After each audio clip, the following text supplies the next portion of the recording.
Жили старик со старухой. Был у них сын Иван, а крестным у Ивана был сам царь. Когда Иван вырос, царь приказал крестнику приехать во дворец. Поехал Иван на рынок коня купить. По дороге повстречал он старичка. Рассказал ему Иван, куда путь держит. А старичок ему и говорит: «Дам тебе совет. На рынке продают худого, страшненького коня. Ты его сразу приметишь.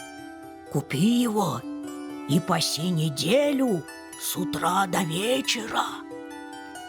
Так Иван и сделал. И вырос этот конь красавцем. Оседлал Иван коня и поехал к царю. Взял тот Ивана на службу. Стал Иван служить царю верой и правдой, а царские министры позавидовали Ивану. Стали на него царю наговаривать. Хвастает Иван, что может прекрасную королевну Елену замуж за себя взять. Царь велел позвать крестника. «Отправляйся-ка за прекрасной королевной Еленой!» Загрустил Иван. Пошел он к своему коню, а конь молвит ему человеческим голосом: «Не печалься, добудем мы тебе королевну».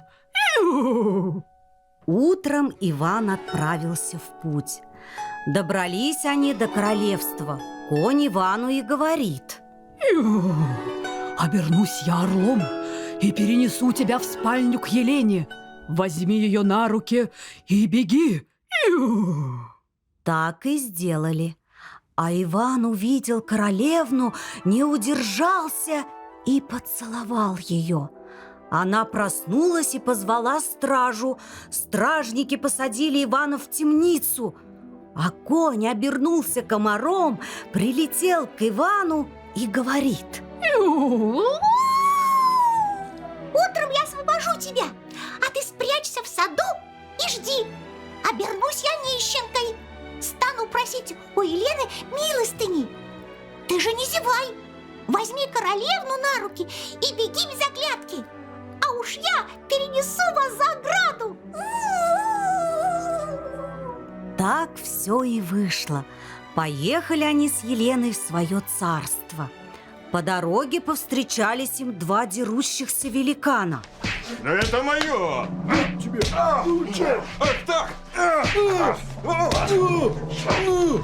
Что случилось у вас? Спрашивает их Иван. Мы наследство поделить не можем. Это посох и метла непростые. Метлой взмахнешь, город появится. А посох любое вражье войско побьет. Набрал Иван песка. Одну горсть кинул направо, другую налево. Говорит великанам: Кто больше соберет песка, тому наследство и достанется. Бросились великаны в разные стороны, а Иван схватил метлу и посох и был таков. Подъезжает к своему городу. Что за напасть?